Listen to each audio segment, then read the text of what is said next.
I'm 35 years old and my name is Violet. For 12 years, I built a thriving marketing agency with my husband James pouring my heart and creativity into every campaign. We were the power couple everyone admired until last Tuesday when James called me into a boardroom. Sitting beside him was Natalie, our 24-year-old account executive, smirking as James coldly informed me I was being terminated due to company restructuring, my position being filled by her, my marriage over, just as suddenly.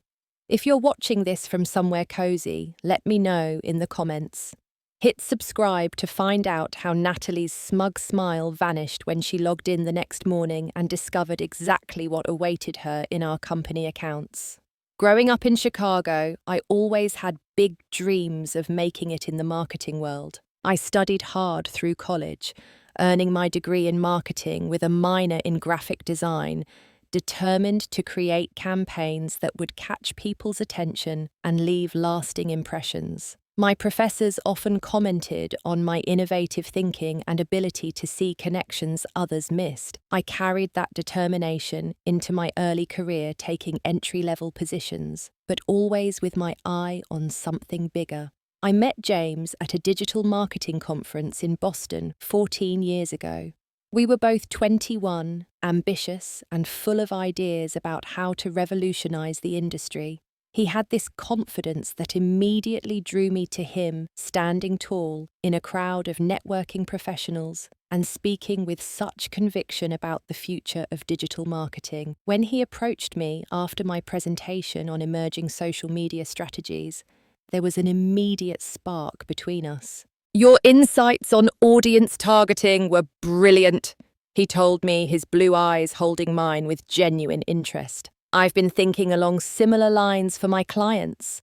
That first conversation lasted hours, spilling from the conference hall to a nearby coffee shop and finally to dinner. By the end of the night, we weren't just talking about marketing anymore, but about our dreams, childhoods, and the futures we envisioned. There was something special in how our minds seemed to complement each other. His analytical approach balancing my creative instincts. Our relationship moved quickly after that. Within 6 months, we were dating long distance between Chicago and Philadelphia, where James lived. The distance was challenging, but also cemented our connection as we spent hours on the phone discussing campaign ideas and business strategies alongside our personal lives.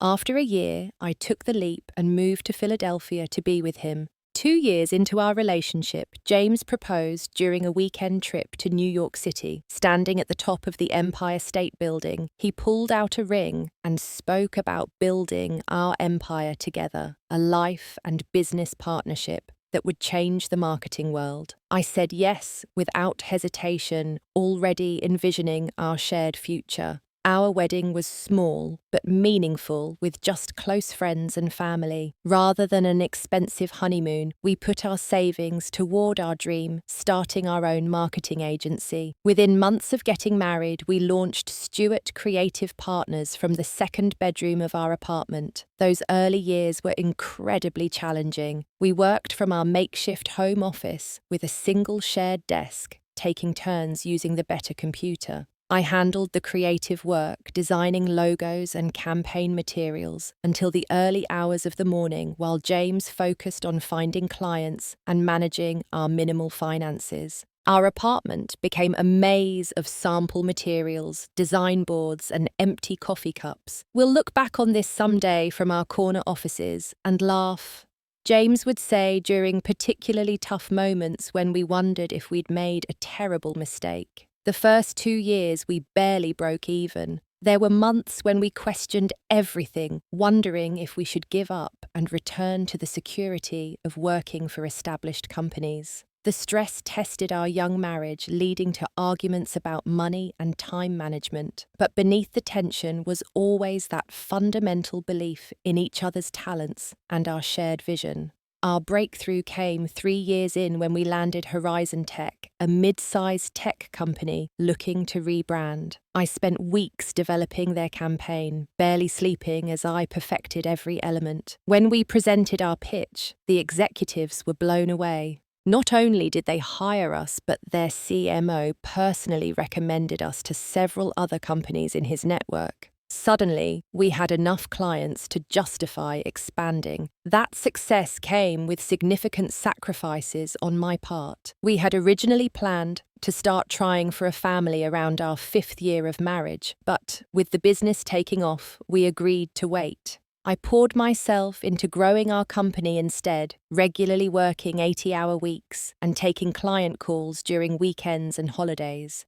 Just a few more years of building, James would assure me. Then we can think about kids and slowing down a little. I believed him because I shared that drive. Our hard work paid off when, in our 5th year of business, we moved into a real office space in downtown Philadelphia. Hiring our first employees felt momentous, a tangible sign that what we'd built was real and sustainable. As the company grew, our roles naturally evolved. My creative direction became the signature style that clients sought out, while James excelled at the business development side, securing bigger contracts and managing our expanding team. We complemented each other perfectly in those years, my artistic vision balanced by his financial acumen. When clients praised our work, they often commented on how they could see both our influences in the final product. Our personal and professional lives were so intertwined that it was hard to tell where one ended and the other began. We celebrated business wins with romantic dinners and discussed campaign strategies during weekend walks through the city. We were partners in every sense of the word,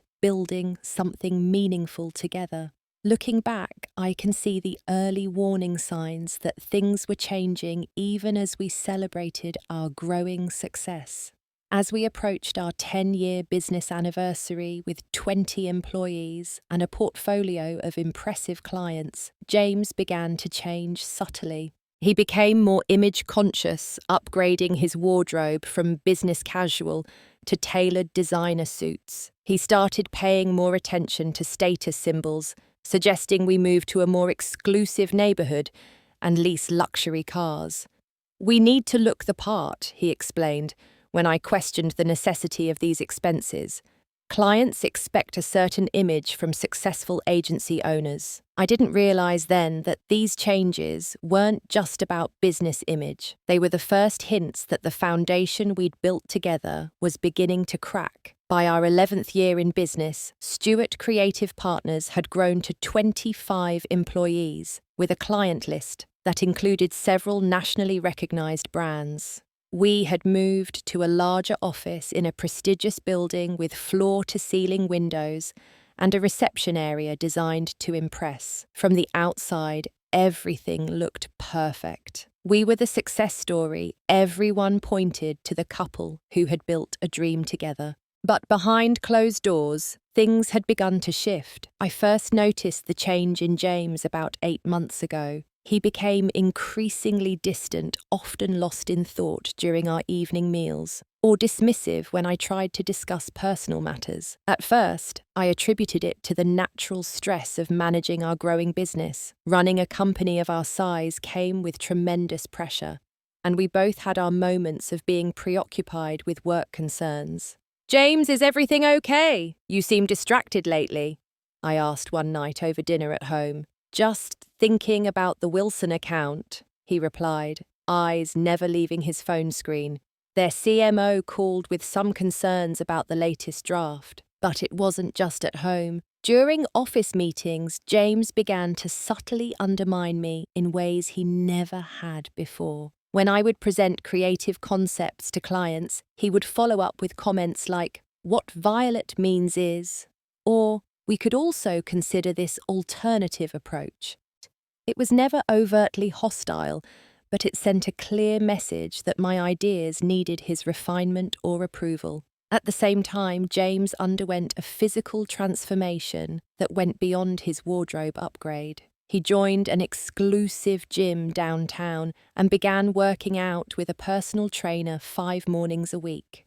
His previously casual haircut was replaced with a meticulously styled look from an expensive salon. He started using high-end colognes and even whitened his teeth. When I complimented these changes, he seemed pleased, but dismissive. "I'm just trying to stay competitive," he explained. "Everyone in this industry is getting younger." Concerned about the growing distance between us, I made deliberate efforts to reconnect. I planned surprise date nights at our favorite restaurants and booked weekend getaways to places we had enjoyed early in our relationship. James would agree to these plans, but during our time together, he was constantly checking his phone, responding to emails or taking calls that he insisted couldn't wait. "The Eastman proposal deadline moved up," he would explain. "Just give me 15 minutes to handle this." Those 15 minutes would stretch into hours, leaving me alone at dinner tables or walking solo along beach shores during what should have been romantic retreats. 6 months ago, James hired Natalie Henderson as a new account executive. Fresh from completing her MBA at 24, she was attractive,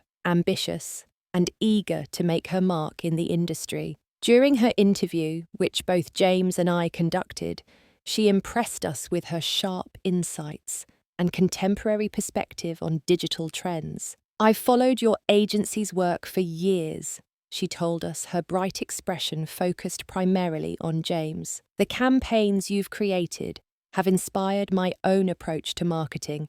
I found her enthusiasm refreshing and initially advocated for hiring her, thinking her energy would be an asset to our team.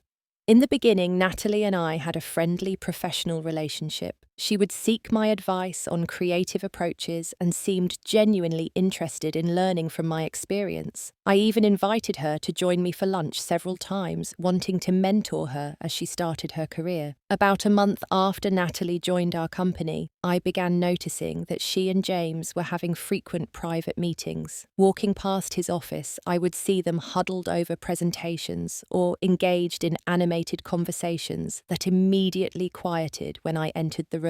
"We're working on a special project for the Meridian account," James explained when I asked about these meetings. "They're looking for a fresh approach and Natalie has some interesting ideas." This explanation seemed reasonable enough, especially since Meridian was an important client. But I found it odd that I, as the creative director, wasn't included in these discussions from the beginning. When I offered input on the project, James assured me they were still in the preliminary stages and would bring me in when they had something more concrete to share. As weeks passed, I began to notice subtle changes in office dynamics. Junior staff members who previously came directly to me with creative questions started approaching Natalie instead. During team meetings, I observed meaningful glances between her and James, suggesting private jokes or shared understandings that excluded me. Colleagues began dropping hints that I initially dismissed.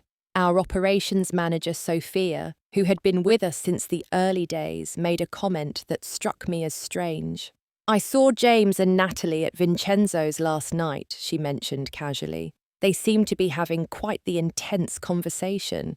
Vincenzo's was an upscale Italian restaurant downtown, not the kind of place you'd typically have a casual business meeting. When I asked James about it later that evening, he shrugged it off. "We were discussing the Meridian presentation," he said. "It ran late, and we were both hungry. It was just convenient." 2 weeks later, I found a receipt in James's jacket pocket while doing laundry. It was from Vincenzo's, but the amount suggested a meal for two with an expensive bottle of wine, not a typical business dinner. When confronted, James became defensive.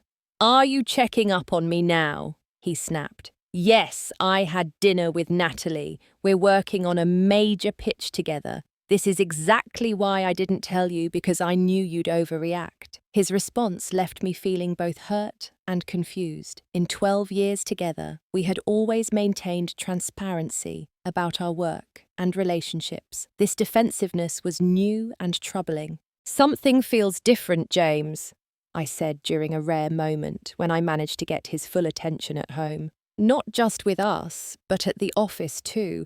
I feel like I'm being pushed out of the loop on important decisions."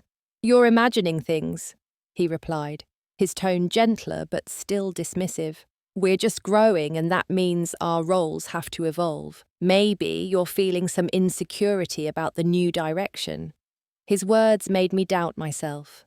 Was I being paranoid? Was this normal evolution as our company grew? I tried to convince myself that my concerns were unwarranted, but a persistent unease had taken root. Something fundamental had shifted in both our marriage and our business partnership, and I couldn't shake the feeling that Natalie was somehow at the centre of this change. As winter turned to spring, the changes at Stewart Creative Partners became impossible to ignore. James had begun systematically excluding me from important client meetings that I would have normally led, or at least attended. The first time it happened, I assumed it was an oversight, a miscommunication about scheduling. "Why wasn't I informed about the Lancaster Industries meeting?"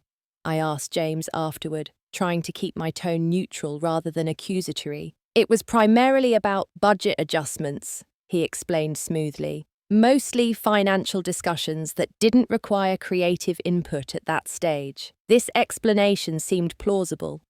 But when the pattern repeated with other key clients, I became increasingly concerned. The Donovan Group had been my account since the beginning, a relationship I had personally nurtured for years.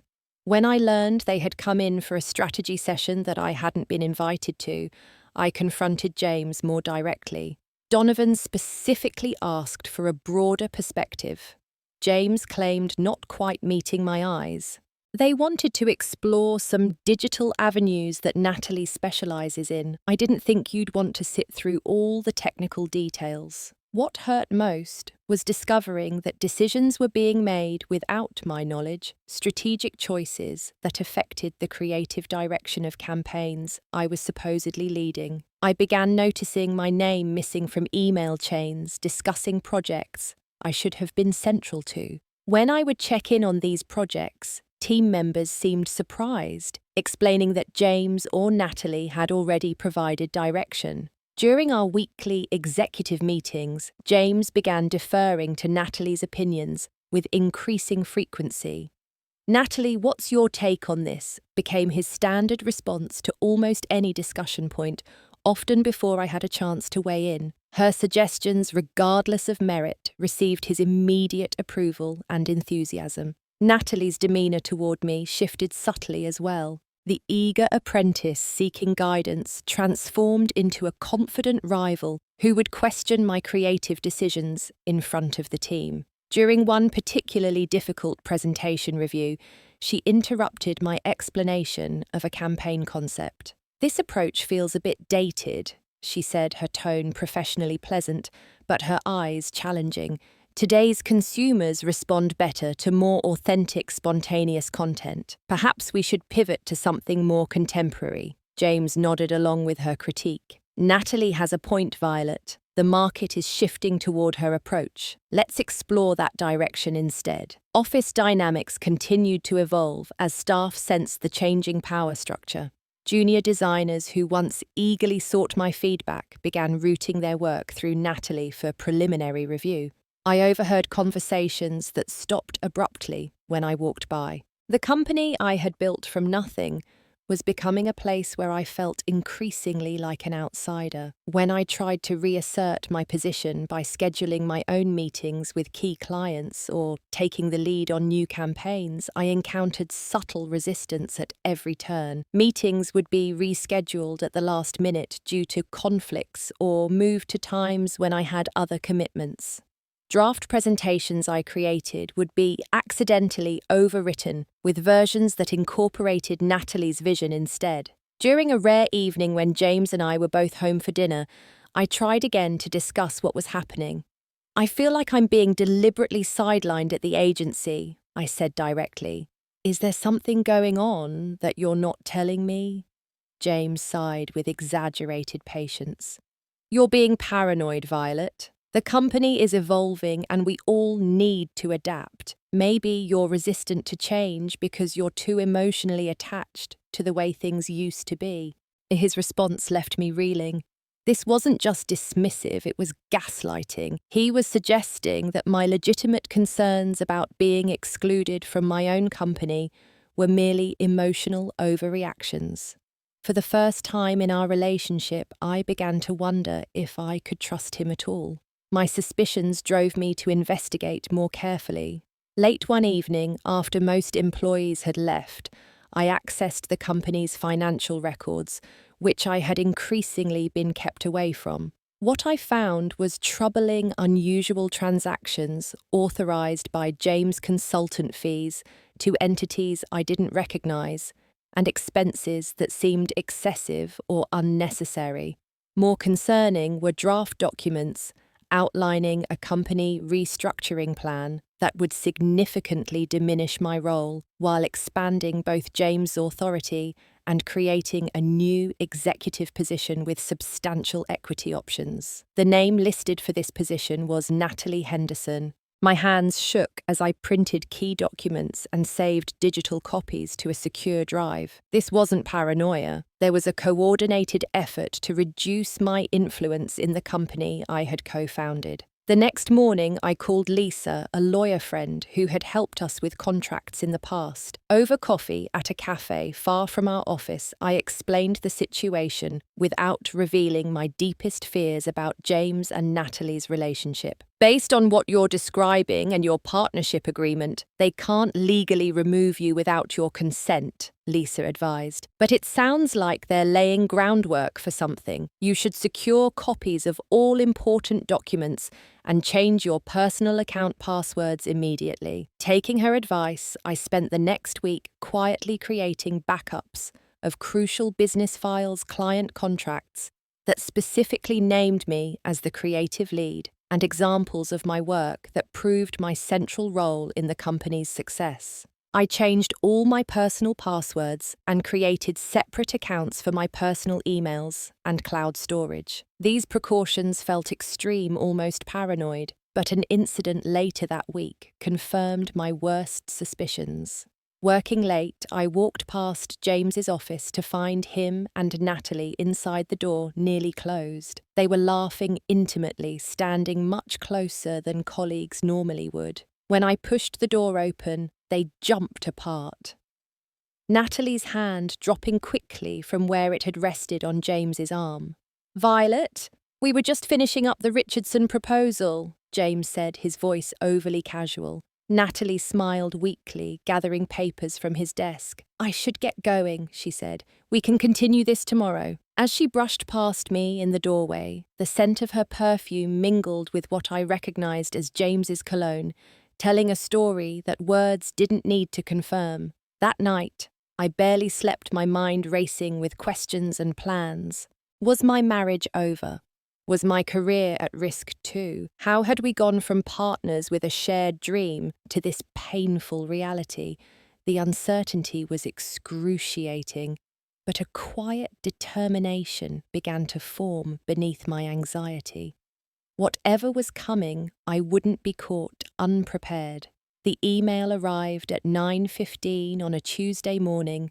Mandatory executive meeting, conference room A, 10:00 a.m. From James's assistant, copied to me are COO Daniel and, surprisingly, Natalie. My stomach tightened immediately. Executive meetings typically included only the three founding partners, James, Daniel, and myself. Natalie's inclusion signaled something significant was changing. I spent the 45 minutes before the meeting reviewing my contingency files and sending a quick text to Lisa. "Something's happening. May need your advice later today." Then I applied fresh lipstick, straightened my blazer, and walked to conference room A with my head high, uncertainty churning beneath my composed exterior. The scene that greeted me confirmed my worst fears. James sat at the head of the table, a position he never normally took during our collaborative meetings. Beside him was Natalie, dressed in an expensive charcoal suit that echoed James's own formal attire. Across from them sat a man I recognized as Ronald Barnes, the company's external legal counsel, usually only present for major contract negotiations or legal issues. Daniel, our COO and longtime friend, sat awkwardly to one side, his eyes not quite meeting mine as I entered. His discomfort was palpable, suggesting he knew what was coming, but hadn't been able to warn me. "Violet, thank you for joining us," James said formally, as though I were a client rather than his wife and business partner. "Please have a seat."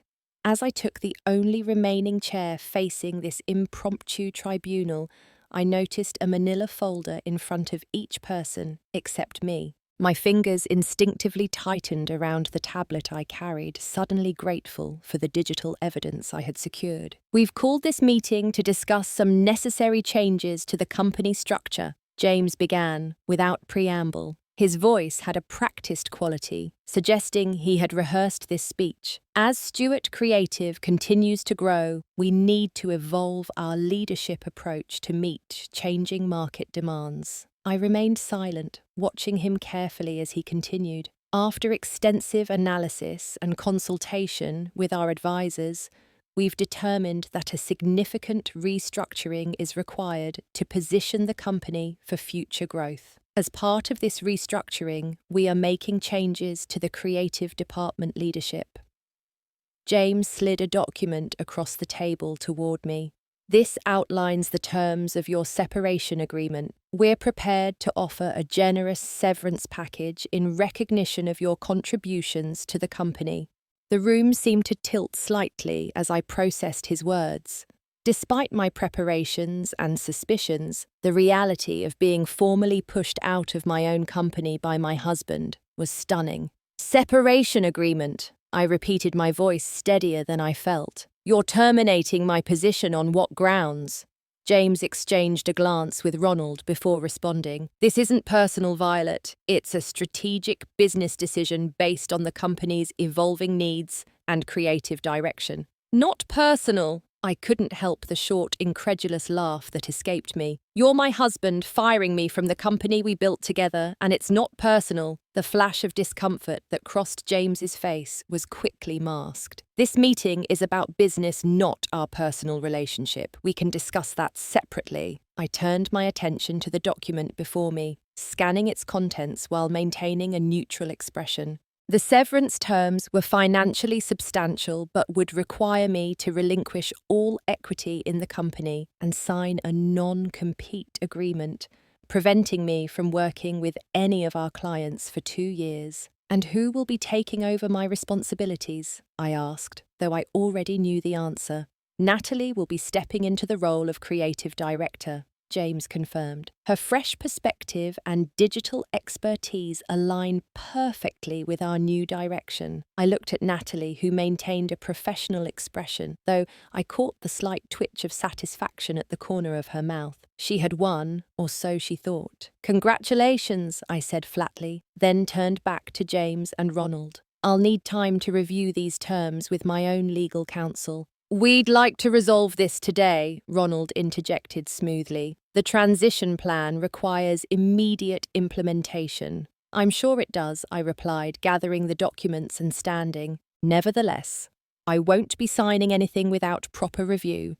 "Is there anything else for this meeting?" The momentary confusion on their faces suggested they had expected either an emotional outburst or immediate capitulation, not this calm resistance. "If you don't sign today, we'll have to move forward with termination for cause," James said, his tone hardening. "There's documentation of performance issues that would affect your severance terms." The threat was clear and entirely fabricated, but it confirmed how thoroughly James had prepared for this betrayal. "Then I suggest you proceed however you feel necessary," I responded. "Now, if we're finished, I have client work to complete." The bluff called an uncomfortable silence filled the room. Finally, Ronald spoke. "You have until the end of the day to consider the terms.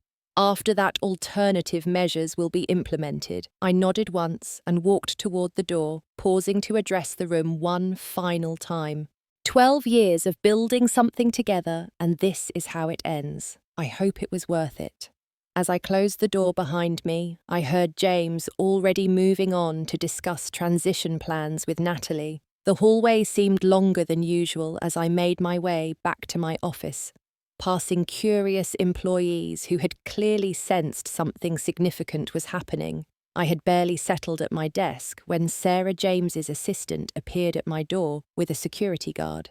"I'm sorry, Violet," she said, her expression genuinely distressed. "I've been instructed to escort you to gather your personal belongings. Your company accounts have already been suspended." The humiliation of clearing out my desk while colleagues watched was nearly unbearable. I kept my expression neutral as I placed family photos, design awards, and 12 years of memories into a cardboard box. The professional achievements that had once filled me with pride now felt hollow in the face of such a profound personal betrayal. As the security guard walked me to the elevator, I caught glimpses of shocked expressions and whispered conversations. These people had been my work family for years, and now I was being marched out like a criminal. The drive home was a blur of tears and rage. Every traffic light became an opportunity to scream or pound the steering wheel in frustration. The life I had built, both personally and professionally, was collapsing simultaneously. By the time I pulled into our driveway, emotional exhaustion had replaced the initial shock. Walking into our house, I immediately sensed something was wrong. The entryway closet door stood open, James's coats and jackets missing. Upstairs, I found drawers partially emptied and his toiletries gone from our bathroom. On the kitchen counter lay a single folded note in his handwriting, "Violet.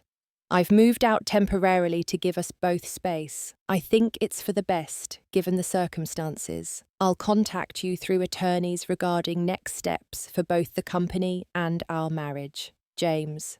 The finality of those words broke whatever composure I had maintained throughout the day. I sank to the kitchen floor, the note crumpled in my fist, and finally allowed myself to fully feel the magnitude of what had happened. My husband and business partner had not only pushed me out of our company, but had simultaneously abandoned our marriage, all apparently for a woman nearly half my age. That night was the longest of my life, a dark carousel of grief, rage, and disbelief. But as the first light of dawn filtered through the blinds, something shifted inside me. The pain remained, but alongside it grew a steely determination. James and Natalie might think they had won, but they had no idea what was coming. The harsh morning light streaming through the blinds I had forgotten to close found me still on the couch, eyes red and swollen, but mind surprisingly clear. The initial tsunami of emotion had receded, leaving behind a landscape altered but not destroyed. I reached for my phone and called Lisa. "They made their move," I told her when she answered quickly, explaining the events of the previous day. "I need to know exactly what my options are legally speaking." "Come to my office at 9, she responded without hesitation. "Bring any documents you have and don't sign anything they've given you."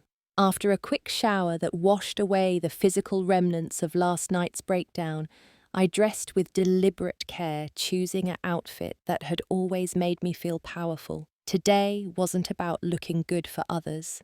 It was armor for the battle ahead. At Lisa's office, we spread out the documents I had gathered over the past weeks, along with the separation agreement James had presented. "Based on what you've shown me, they've made some critical errors," Lisa said after reviewing everything. "First, your partnership agreement clearly states that major structural changes require unanimous approval from all 3 founding partners. They can't legally remove you without your consent or a board vote, which they don't have because there's no formal board structure." She tapped the partnership document with her pen. "Second, the evidence you've gathered of financial irregularities could constitute breach of fiduciary duty. And third, their entire restructuring plan assumes they can simply transfer client relationships that are contractually assigned to you as the creative lead." "So what does this mean practically?" I asked. "They've already changed the locks, figuratively speaking. I've been escorted out and my accounts suspended." Lisa leaned back in her chair, a thoughtful expression on her face. "That's the interesting part. In their haste, they appear to have overlooked something critical. You mentioned your administrative access was suspended, but what about the master system access?" My mind raced back to the early days of setting up our company infrastructure. James had insisted we create emergency admin credentials that would override all other access levels in case of a system crisis. These credentials were rarely used and crucially stored in a secure location that only the three founders knew about. The master passwords, I said slowly. They might not have changed those. James always considered them a technical formality, something we'd never actually need. And do you still have access to those credentials? I nodded. The information was stored in an encrypted file on a secure drive that only I used. In the chaos of yesterday, it hadn't even occurred to me to try those credentials. That could be your leverage point, Lisa advised. But we need to be careful here. Whatever action you take needs to be legally defensible and focused on protecting your interests, not revenge. Let me be very clear. Don't delete files, don't sabotage ongoing work, and don't do anything that could be construed as malicious. Focus only on preserving evidence and protecting your legal position. We spent the next 2 hours crafting a detailed strategy. Rather than signing the separation agreement, Lisa would prepare a counter-proposal asserting my rights as a founding partner and addressing the improper actions taken. Meanwhile, I would use the master access to document evidence of any financial improprieties and secure copies of client contracts and creative assets that were rightfully mine. What about the personal side? Lisa asked gently as our meeting concluded. Do you have support? The question caught me off guard. I had been so focused on the business betrayal that I hadn't fully processed the collapse of my marriage. I have friends, I said finally, but most of them are connected to the business. I'm not sure who I can trust right now. Call your sister, Lisa suggested, remembering her from our previous conversations. Family is what you need right now, not just legal strategy. After leaving Lisa's office, I did just that. My sister Emma lived in Boston, but upon hearing my situation, she immediately booked a flight to Philadelphia for the following day. With that personal support secured, I turned my attention to implementing our strategic plan. From a coffee shop with secure Wi-Fi, I attempted to access the company systems using the master credentials. My heart raced as I entered the password, half expecting it to fail. To my immense relief, the system accepted the login. James had indeed overlooked this critical access point. Working methodically, I began documenting everything of importance. First, I focused on financial records, finding clear evidence that funds had been diverted to a separate business entity recently established with James and Natalie listed as principals. There were emails between them discussing this arrangement, along with plans to gradually transfer valuable client relationships to the new entity while leaving the original company as a shell. Most damning were messages explicitly discussing their strategy to force me out, including one where James wrote, "Once V is removed, we can accelerate the transition plan. The separation agreement includes a non-compete that will prevent her from reaching out to clients directly." I downloaded evidence of all financial transactions, securing copies of client contracts that specified me as the creative lead and archived emails that demonstrated my central role in the company's success. I also discovered correspondence between James and Natalie that went well beyond professional collaboration, confirming the personal nature of their relationship had begun months earlier than I had suspected. As I worked, a plan began forming that went beyond mere evidence gathering. Using my administrative privileges, I created a secure repository of all client files and creative assets, ensuring that I maintained access regardless of what happened next. Then I carefully adjusted user permission settings, not to lock anyone out, but to ensure that certain critical actions would require additional authorization. The most strategic move came last. I discovered that Natalie had already been assigned as a signatory on a new company account, presumably to manage the transition of clients and assets to their new entity.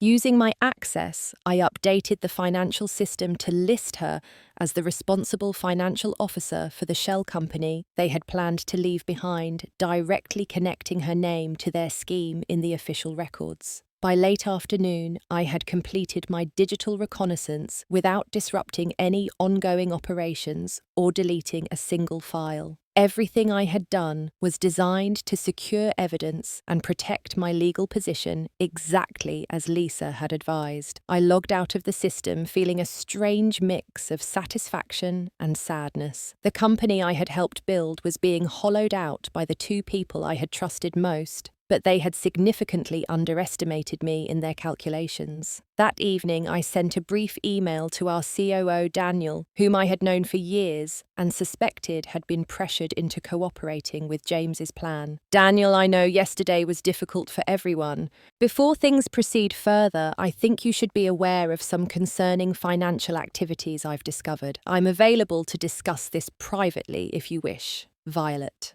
His response came within minutes. This situation isn't what I signed up for. Coffee tomorrow, 7 a.m. at Marcel's. As I prepared for bed in my too-empty house, I felt a curious sense of calm replacing the chaos of the previous 24 hours. Tomorrow would bring Natalie's first official day in my position, and with it, the beginning of consequences neither she nor James had anticipated. Natalie Henderson arrived at the Stewart Creative Partners office at precisely 8:30 on Wednesday morning. Through the company's social media coordinator, who had become my unexpected inside source, I learned that she wore a new designer suit and carried a sleek leather portfolio that matched James's own. Their triumphant entrance together made their relationship obvious to even the most oblivious employees. The morning began with James calling an all-hands meeting where he formally introduced Natalie as the new creative director, offering a vague explanation about my departure involving creative differences and mutual agreement to part ways.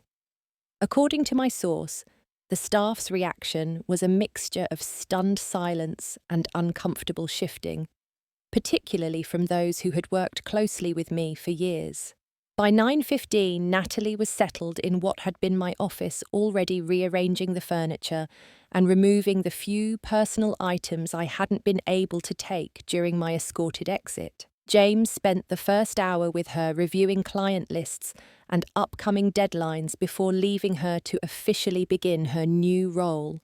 At 9:45, Natalie attempted her first login to the company's financial management system using the credentials James had provided her. This would give her access to client billing information, project budgets, and payment processing that she would need to oversee as part of her expanded role. The system accepted her login without issue. What happened next had been precisely choreographed through my careful preparations the previous day. When Natalie navigated to the financial dashboard, she found her name prominently displayed as the Principal Financial Officer for Stewart Creative Holdings, LLC, a subsidiary entity that James had secretly created, but that now showed a negative balance of over $2 million and multiple overdue tax notifications.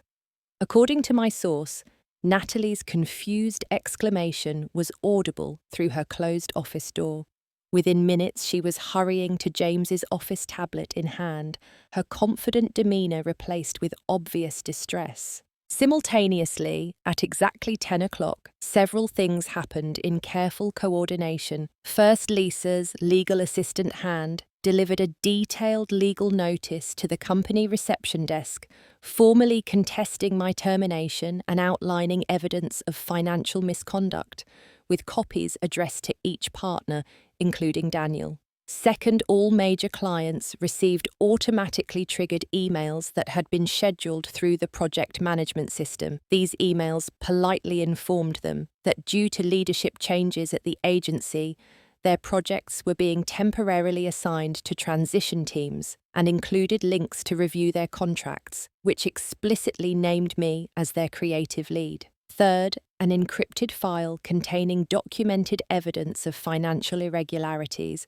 was delivered to the company's external accounting firm with a formal request for review. By 10:30, the carefully constructed facade was crumbling. Clients were calling with concerns about their projects and contractual obligations. The accounting firm had reached out to James with urgent questions about the financial records they'd received, and Natalie was discovering that her triumphant first day as creative director included being named as responsible for questionable financial entities she hadn't known existed. I spent that morning meeting with Daniel at a cafe several blocks from the office. My longtime colleague and friend had arrived looking troubled and left with a complete understanding of what James and Natalie had been planning. "I knew something was off, but I had no idea it went this far," he admitted, reviewing the evidence I provided. "James told me the restructuring was about modernizing our approach, not about this." "What will you do?" I asked him directly. Daniel's response was immediate. "Stand with you. This isn't just wrong, it's potentially illegal. And frankly, the company needs your creative leadership, not whatever this scheme was supposed to achieve." By noon, my phone was buzzing constantly with messages from concerned employees and confused clients.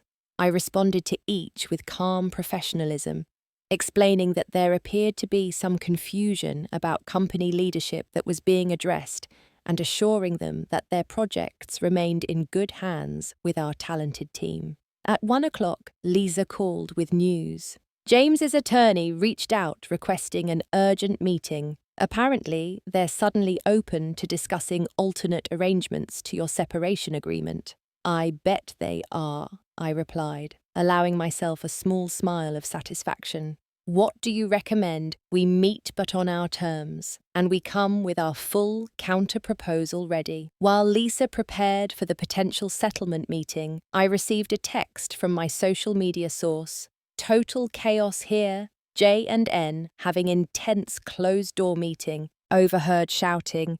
Several designers talking about updating resumes. By 3 o'clock, the situation at the office had escalated further. James had discovered that his access to certain client files was now restricted, requiring secondary authorization that had previously been unnecessary. Natalie found herself unable to make promises to concerned clients because she lacked the background knowledge about their accounts that I had accumulated over years of relationship building. At 4:15, Lisa received a formal request for negotiation from James's attorney, significantly changing their position from the previous day's ultimatum. The message acknowledged potential misunderstandings and expressed a desire to find an amicable resolution that respects Ms. Stewart's founding role in the company. "Translation, they're panicking," Lisa commented when forwarding me the message.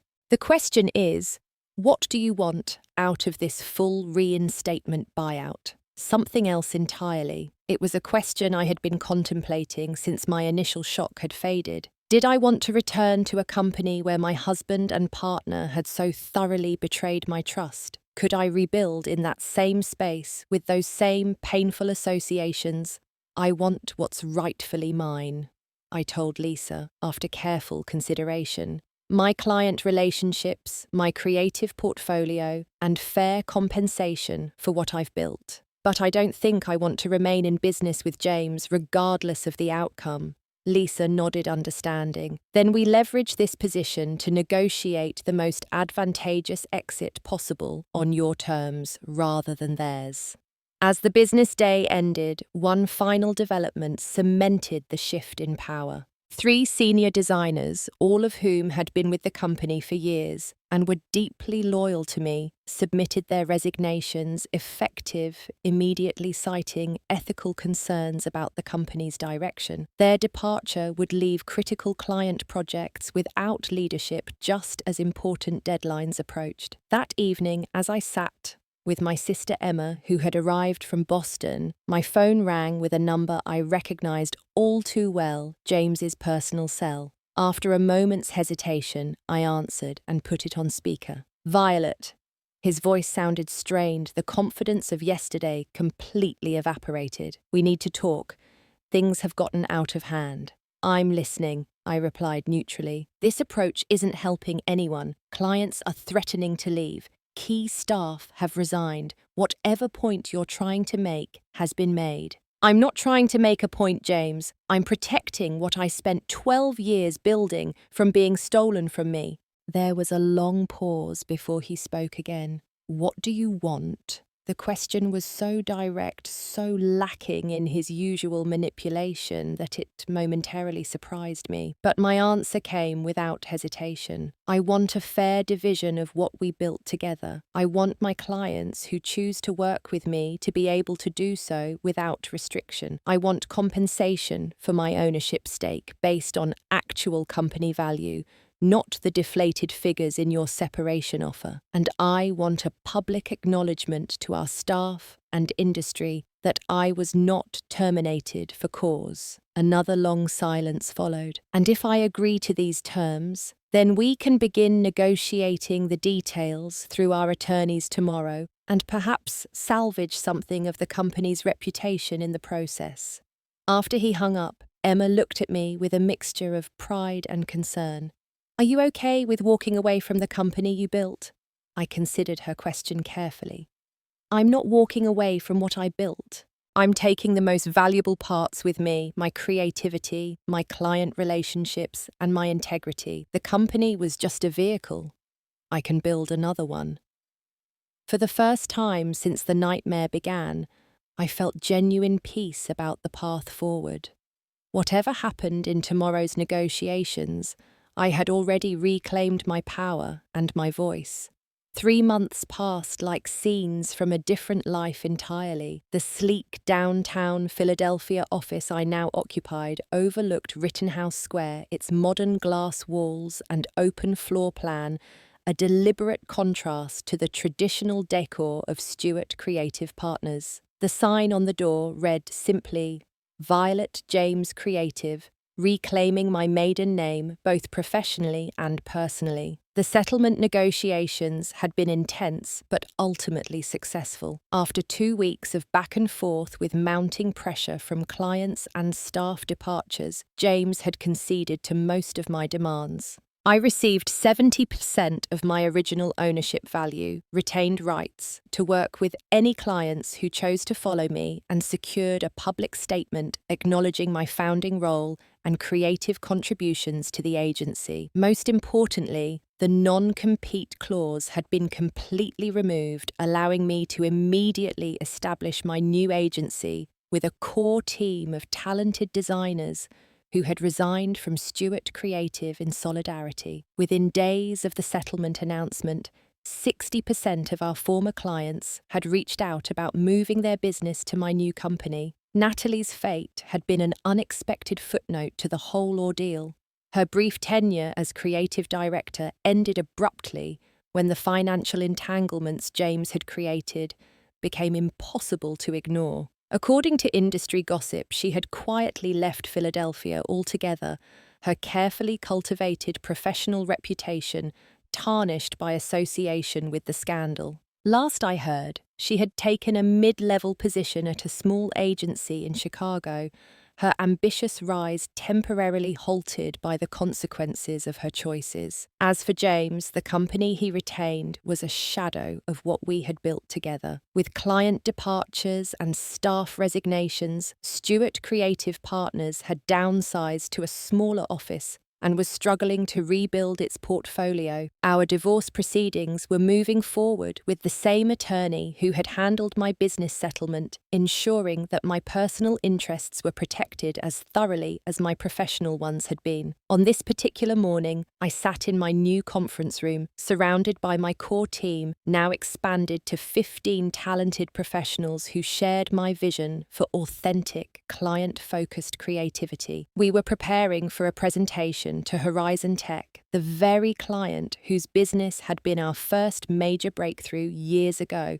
and who had immediately followed me to my new venture. The campaign concepts are ready for review, said Maya, my new creative strategy director, who had been one of the first to resign from Stewart Creative. We've incorporated all the feedback from last week's focus groups. I nodded, reviewing the presentation on my tablet. The work was exceptional, blending innovative approaches with the deep understanding of the client's brand that I had developed over years of collaboration. This wasn't just a continuation of past work, though. It represented something new and forward-looking, uninhibited by old constraints. This is exactly what they're looking for, I confirmed. Schedule the presentation for Thursday and make sure everyone involved has time to review the materials beforehand. As the team dispersed to continue their preparations, I remained in the conference room, taking a moment to appreciate how far we had come in such a short time. The initial chaos and heartbreak had transformed into something unexpected freedom and renewed purpose. My healing journey hadn't been solely professional. In the aftermath of James's betrayal, I had found myself adrift personally as well, suddenly single at 35 after 12 years with one partner. My sister Emma had been my rock in those early weeks, staying with me until I found my footing and connecting me with a therapist who specialized in helping people recover from relationship betrayal. Dr. Keller had helped me understand that what I experienced was a form of traumatic loss, one that required intentional healing rather than just time passing. Our weekly sessions became a lifeline as I processed not just the end of my marriage, but the compound betrayal of my business partner and the life we had built together. Grief isn't linear, she reminded me during a particularly difficult session when old anger had resurfaced unexpectedly. You're mourning multiple losses simultaneously: your marriage, your business as you knew it, and the future you had envisioned. Be patient with the process. Gradually, I had begun rebuilding my personal life alongside my professional one. I joined a support group for women entrepreneurs that became an unexpected source of friendship and community. These women understood both the business challenges I faced and the personal struggles of balancing ambition with healing. Our monthly dinners became a highlight. I looked forward to a space where I could be fully myself without explanation or apology. One particularly meaningful connection came from an unexpected source. During the height of the company transition, Daniel, our former COO, who had stood by me through the ordeal, introduced me to his sister Abby, who ran a successful interior design firm. Abby had experienced a similar betrayal years earlier and offered both emotional support and practical business advice that proved invaluable. The best revenge isn't just success, she told me over coffee during our first meeting. It's building something so authentic to who you are that the past becomes irrelevant to your story. Those words became a guiding principle as I established my new agency. Every decision, from the office location to the clients we pursued, was made with deliberate intentionality rather than reactive emotion. I wasn't building in opposition to what had happened. I was creating something that would have existed regardless, something true to my vision and values. Dating again had been a more tentative process. 3 months after the separation, I had accepted a dinner invitation from Mark, an architect I met through a client project. The evening was pleasant, but highlighted how much healing I still needed before opening myself to a new relationship. Mark had been understanding when I explained I wasn't ready for more than friendship, and we occasionally still met for coffee with no pressure or expectations. The most unexpected part of my recovery had been discovering a passion for mentoring other women in business. What began as casual advice to a junior designer blossomed into a structured program where I volunteered monthly at a local business incubator, helping female entrepreneurs navigate challenges from funding to work-life balance. Transforming my painful experience into guidance that helped others proved remarkably healing.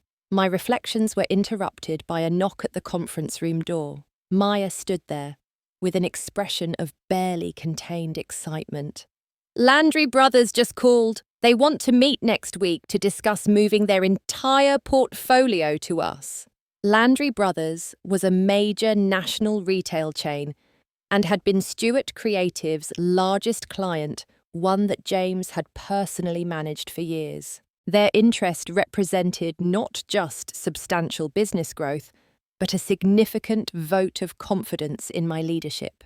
Schedule it, I replied with a smile, and let's start preliminary research immediately. After Maya left, I walked to the window overlooking the bustling square below. People moved through their daily lives unaware of the profound transformation taking place 30 floors above them. In just 3 months, I had gone from the devastation of betrayal to the threshold of greater success than I had known before. The final piece of my healing came later that afternoon during a meeting with a potential new client, a startup founder who had specifically sought me out based on my creative reputation. As we discussed his vision for his brand, he asked a question that would have been painful just weeks earlier. I heard you went through some professional challenges recently. How did you manage to rebuild so quickly? I considered my answer carefully before responding.